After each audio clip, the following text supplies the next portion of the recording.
Der nach Moskau angekommene wissenschaftliche Mitarbeiter der bei Rebens gegründeten biologischen Station der Akademie der Wissenschaften, Genosse Michail Petrowitsch Rosanov, erzählte uns das Folgende.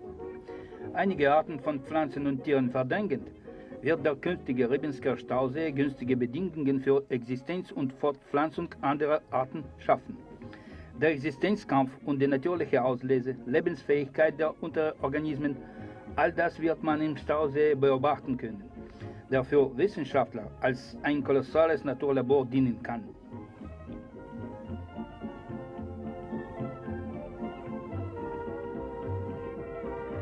Experimente mit Dr. Ludwig. Um den gewissen Personen nicht zu schaden, stelle ich mich vors jüngste Gericht nicht ein. Ich habe solche Dinge gesehen, dass ich jetzt Angst habe, Zeuge zu sein.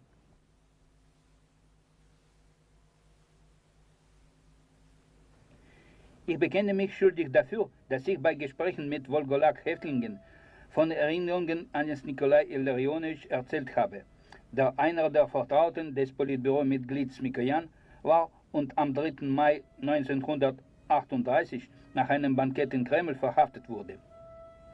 Seinen Worten zufolge fand eine wichtige Sitzung des Politbüros statt, das war schon im Jahre 1936, bei dem beschlossen wurde, alle bekannten Volksfeinde, alle politisch nicht standhaften oder schwankenden verantwortlichen Mitarbeiter sowie die, die während des kommenden Krieges mit Deutschland dem Sowjetvolk irgendwie schaden können, zu verhaften.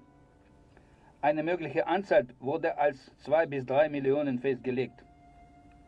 Nach dem siegreichen Krieg gegen Deutschland alle politisch Ehrliche aus Gefängnisse und KZ mit Entschuldigungen und Erklärungen freigelassen werden müssen. Ich erinnere mich oft an Russland, wenn ich an das Allerliebste denke. Ich kenne kein anderes Land, wo es nur "Rot euch stillgestanden und schwenkt um" gibt. Das Wolga-Monument von Schaposchnikow und Malaschkina und vom Architekten Donskich im Jahre 1953 geschaffen, musste dem Damm den letzten Schliff geben, letzter Akkord sein, mächtig und eindrucksvoll. Es gab aber noch 2 weniger bekannte Projekte. Als ursprüngliches Vorhaben musste eine Skulpturenkomposition von Vera Muchina, Arbeiter- und Kolchosbauerin, aufgestellt werden. Das Projekt war aber nicht realisiert. Es erschien ein anderes, originelles. Stellen Sie sich eine 30 Meter hohe Figur von Mutter Heimat mit Ehrengabe in einer Hand und Werksmodell in der anderen. Daneben eine Tschechistenfigur aus nicht rostendem Stahl, Gewehr in den Händen, die Ruhe des Landes bewachend, als Symbol der Einheit des Volkes und der Armee. In Russland sind wir zusammengeschlossen und einig, gar nicht darum, dass wir von einer besonderen Herkunft sind. Wir brauchen einander nur deswegen, in diesem Fleischwolf überleben zu können.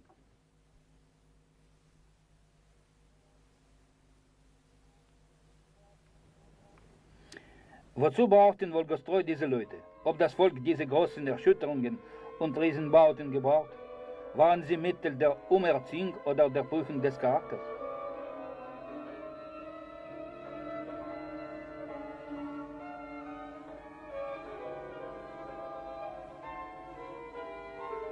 Sofia Alexejewna Turaeva war als Zahntechnikerin am Wolgostroi tätig. Ihr Gedächtnis hielt für lange Jahre kleinste Einzelheiten der damaligen Zeit. Viele Bewohner des Gulags behält Sofia Alexejewna in ihrem Gedächtnis. Gräfin Tschechowskaja zum Beispiel oder eine Balletttänzerin, Schwester des Lieblings der Sommerbühnen von Moskau, Sänger Kosin, oder Regisseurin eines Kindertheaters Natalia Satz, Schauspielerin Nelly Pohl, Ärztin Ungarin Therese Karlstein.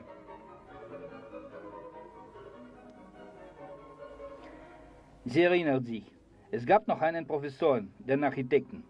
Als er von der Baustelle befördert wurde, sandte er mir ein Paket zu. Er erzählte mir, er habe Allilujeva gekannt, die Stalins Tochter. Seine Schwiegermutter war mit ihr befreundet.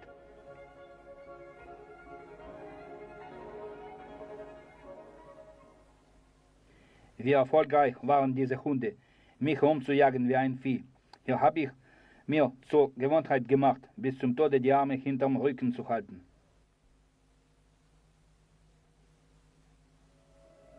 Heinrich Mawrikewitsch Ludwig, Nationalität Deutsche, wurde in Polen geboren.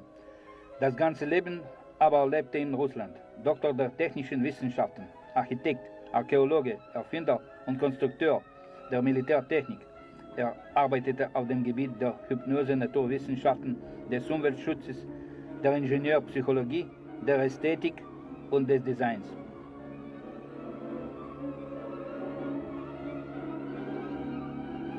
Während des Verhörs wurde er brutal verprügelt.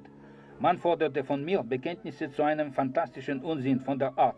Als Mitglied der WKPB sei ich gleichzeitig und im Laufe von 15 Jahren Resident von amerikanischer, deutscher, polnischer, türkischer und vatikanischer Aufklärung. Er habe mit Blut von Arbeitern und Bauern Handel getrieben.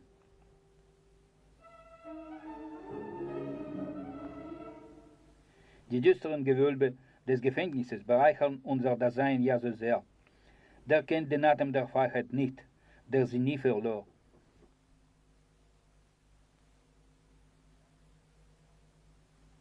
Die Akte über Beendigung der Untersuchung im Jahre 1939 unterzeichnend, entschloss ich mich, ein paar Fragen an den Untersuchungsrichter zu stellen. Ich möchte wissen, Bürgeruntersuchungsrichter, gehören die, die mich bei der Untersuchung prügelten, der Partei an? Ich kann nicht verstehen, wie die Praxis der Foltern mit der Ethik des Bolschewismus verbunden ist. Der Untersuchungsrichter antwortete: Weißt du, Schweinehund, etwa nicht, dass die Partei hierher ihre besten Mitglieder richtet?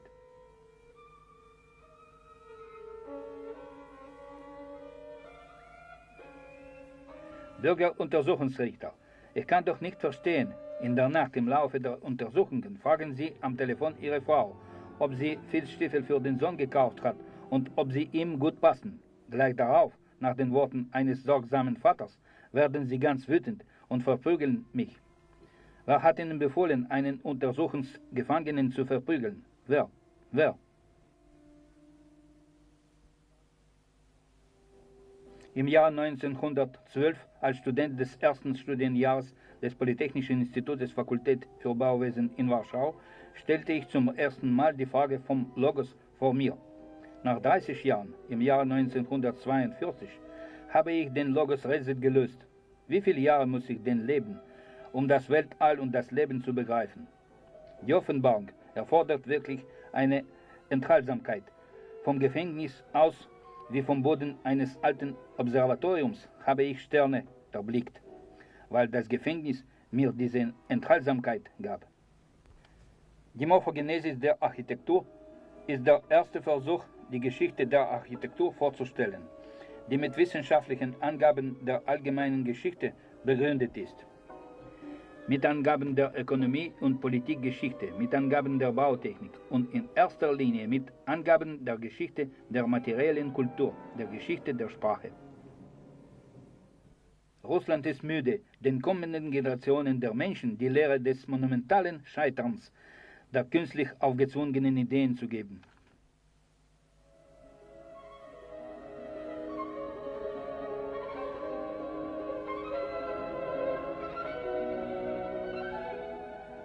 Sehr geehrter Bürgervorgesetzte, eine Woche hindurch sitze ich schon ab 4 Uhr am Tage in absoluter Dunkelheit. Das Zimmer, in dem ich arbeite und wohne, wurde nass bis zum gesundheitsschädlichen Grade, wegen der regelmäßigen Kälte infolge des Holzmangels. Die Wände froren durch und sind ganz mit wasserigen, nassen Flecken bedeckt. Seit dem Jahr 1941 habe ich 17 Erfindungen militärischen Charakters eingereicht.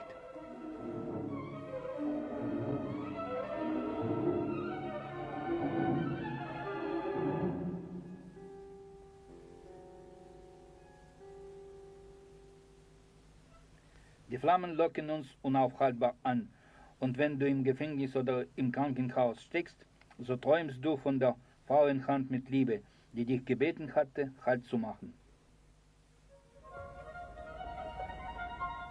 Der Untersuchungsrichter Dianow war auf mich wegen der Komsomolzin R eifersüchtig, die als Techniker tätig war und die bei mir Konsultationen erhielt. Meine neue Freundin auf dem Wolgostreu ist Romanowska Eleonora Pavlovna, die zurzeit in der Direktion Nummer 3 des Oberonstreu, also Verteidigungsanlagenbauverwaltung, in Jaroslawl arbeitet. Befreundet sind wir seit Oktober 1940, als ich in der Abteilung für Bau und Architektur arbeitete, wo Romanowska als Untertechniker tätig war. Mein Verhalten zu ihr kann man Liebe nennen.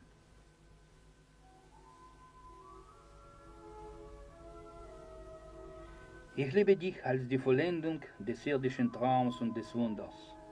So liebt man nach den Stürmen des Zweifels das Lächeln der himmlischen Wahrheit. Du bist ein Tempel. Ich suche in dir nach Rettung der Hymnen der Leidenschaft und Verehrung. Du bist des Himmels Instrument.